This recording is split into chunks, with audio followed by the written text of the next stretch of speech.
Bom dia, sétimo ano, tudo bem com vocês? Semana passada a gente começou o segundo bimestre, né, de uma forma um pouco conturbada, mas a gente está achando caminhos cada vez mais viáveis e melhores para a gente conseguir se readequando a esses tempos de pandemia, né? Então, semana passada eu consegui dar uma aula, né, a gente tem para alguns, eu estou disponibilizando para vocês a aula que eu gravei semana passada, tá? Mas a gente vai dar continuidade, então. Lembra que semana passada a gente falou um pouco sobre a classificação, que esses seres vivos são classificados, né?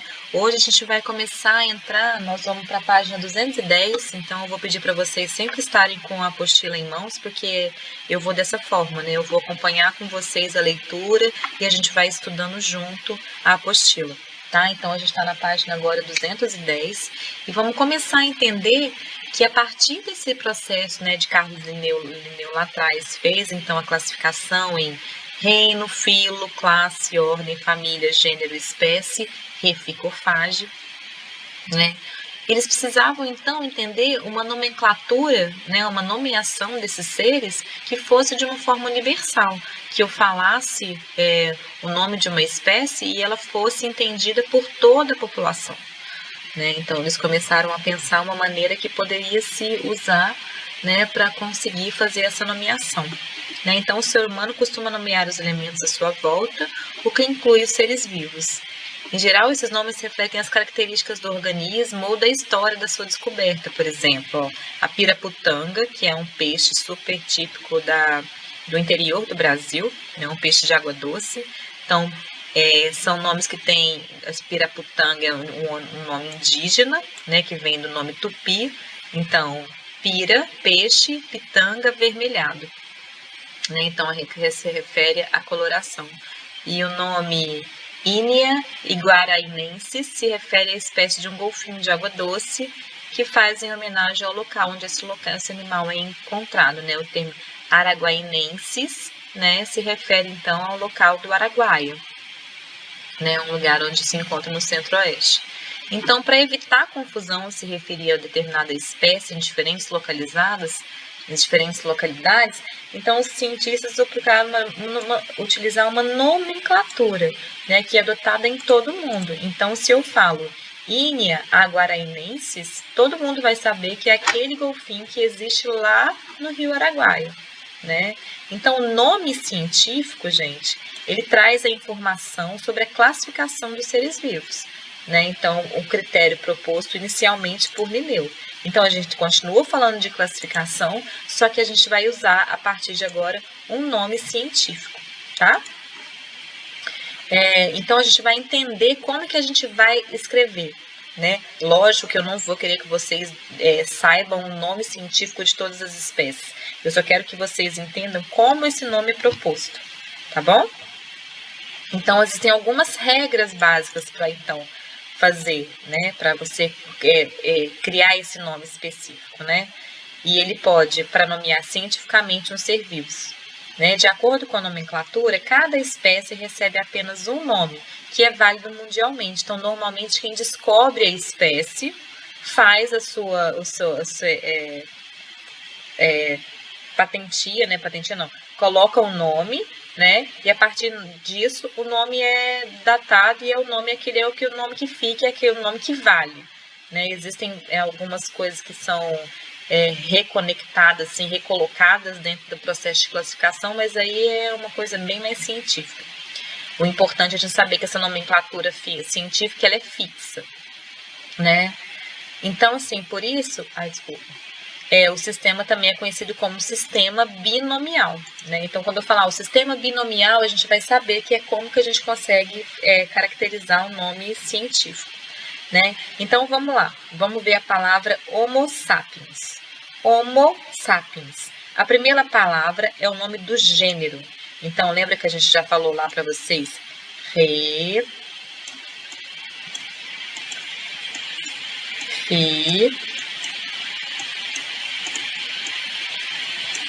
co,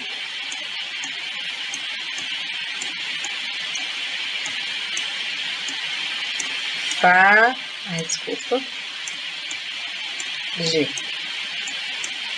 Espécie, gênero, família, ordem, classe, filo, reino, né? Então, a gente coloca a bonequinha holandesa menorzinha lá dentro, a espécie. Dentro da espécie, a gente vai ter os gêneros. Dentro dos gêneros, as famílias. Dentro das famílias, as ordens. Dentro das ordens, as classes. E dentro das classes, os filos. E dentro dos filos, os reinos. Né? Então, a gente é o reino animal, né? O filo cordata, a classe, né? A ordem, a família. O nosso gênero é o gênero Homo, né? Então, o gênero a primeira palavra é o nome do gênero em que o ser vivo é classificado e deve ser sempre em letra. A sua inicial deve ser maiúscula, sempre, tá? A segunda palavra é o chamado termo específico, né? E deve ser sempre escrita em letra minúscula. Então, a gente sempre... Então, as duas palavras que compõem o nome da espécie devem estar em destaque no texto, ou em itálico, ou sublinhado, ou duas vezes, ou negrito, dependendo da formatação do texto. Ela precisa estar destacada de alguma forma, tá bom? Normalmente a gente usa o itálico, né? Principalmente quando a gente está escrevendo por aqui. Então, vamos ver aqui, por exemplo. A fruta do cupuaçu, o nome científico é Theobroma grandiflorum, né? Note que nos dois exemplos, por exemplo, e aqui o cacoeiro é o nome científico Theobroma cacau. São duas espécies diferentes, mas que são duas espécies irmãs. Por quê? Elas apresentam o mesmo gênero, certo? Mas elas são a mesma espécie? Não, isso aqui a gente está falando que é o cupuaçu, isso aqui é o cacau. Mas eles são irmãos, né? Eles são do mesmo gênero, né? Então, o cacoeiro e o cupuzeiro são classificados com o mesmo gênero, Theobroma. Por isso, a primeira palavra no nome científico dos dois é a mesma, mas não é a mesma espécie, certo? São só do mesmo gênero. Alguns casos, ao escrever o nome científico da espécie, colocam-se o nome do estudioso a quem descreveu pela primeira vez e o ano em que ocorreu isso. Isso é um pouco menos usado, tá? Então, por exemplo, tamoadandeira é Mycophaga tridactyla, né? Quem descreveu foi Linneu em 1758, né? A gente pode usar, então, a gente conta. Tá vendo que isso aqui está destacado, tá em itálico, aqui também está destacado, tá em itálico, né? Nesse exemplo, o nome científico foi sublinhado para destacá-lo do restante do texto. Já o nome Linneu se refere ao autor da primeira descrição. Neste caso, a espécie foi descrita por Linneu e o termo utilizado é seu nome em latim. Além de trazer informações sobre a classificação do ser vivo, o nome científico pode informar características da espécie, né? O nome científico do tamanduá, por exemplo, apresenta informações sobre duas de suas características, né? Então, Myrmecófaga é o nome que indica um animal que se alimenta de formiga.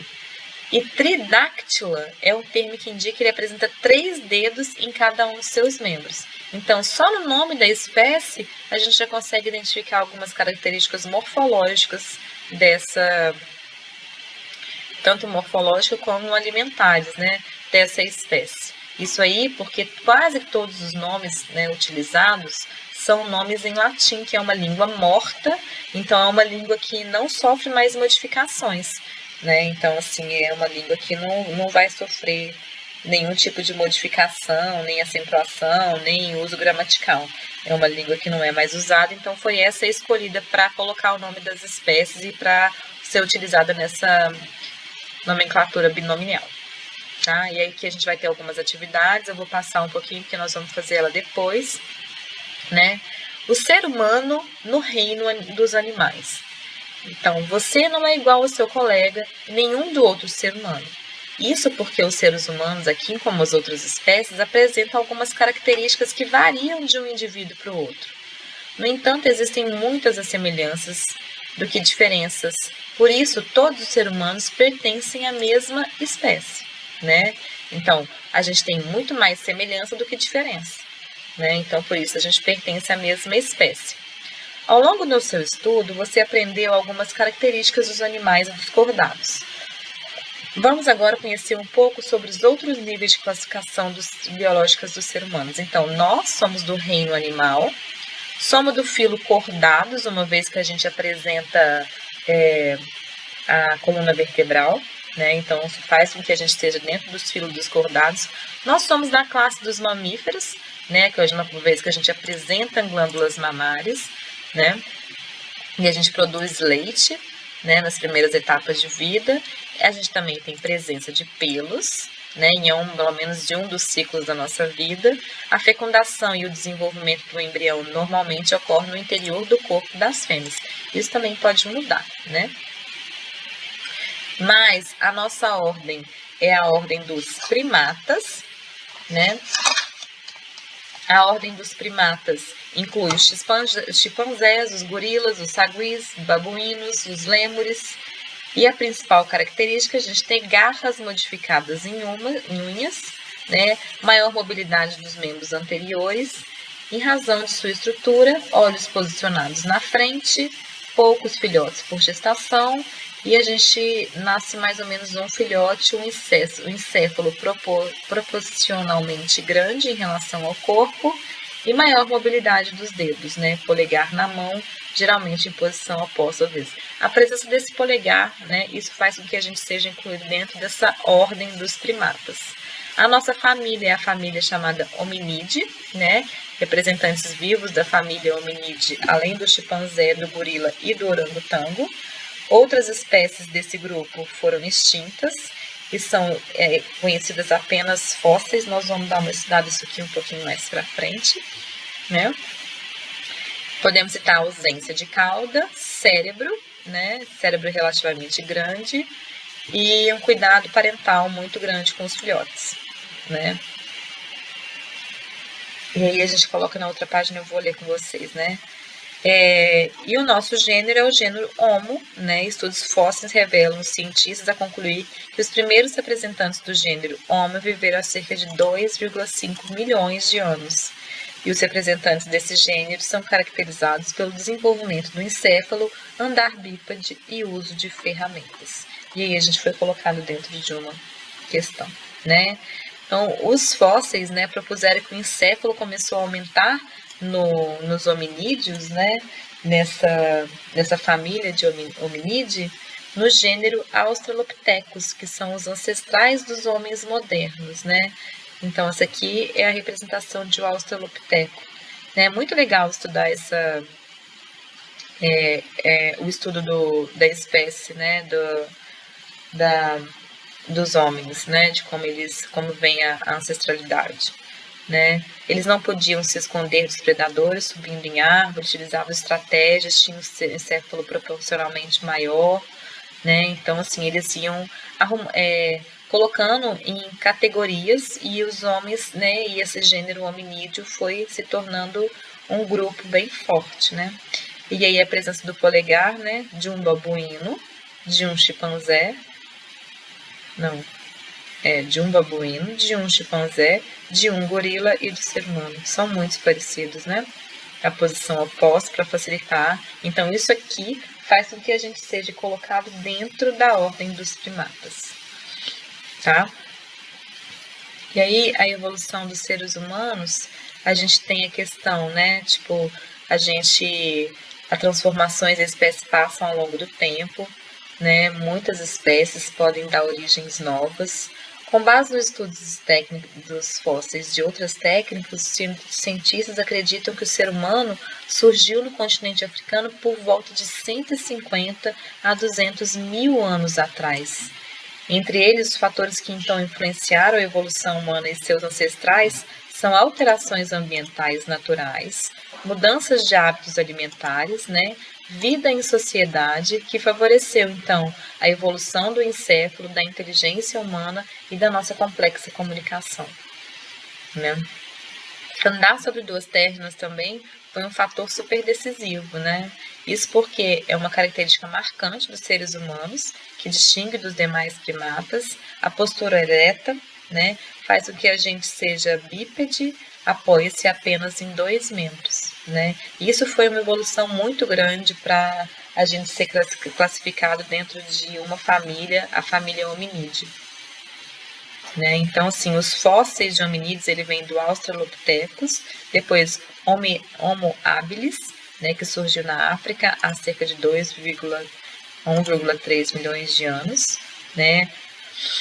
Ela representava um encéfalo proporcionalmente maior, e aí depois a gente vem com o Homo erectus, que evoluiu na África, né? Isso aí tudo a gente tem base pelas questões dos fósseis, né? E esse aqui é o Homo erectus. Explique qual é a importância da utilização e do domínio do fogo, né?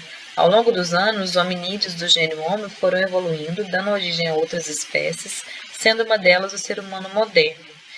Em determinado momento na história, uma dessas espécies saiu da África e passou a ocupar os locais do mundo, né?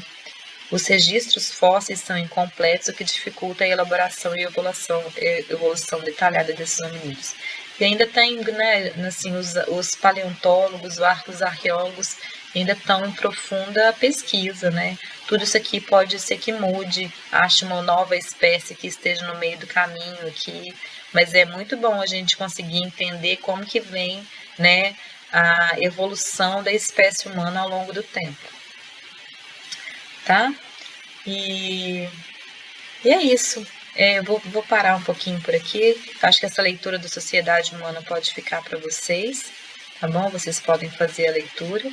E a gente encerra por aqui, tá bom?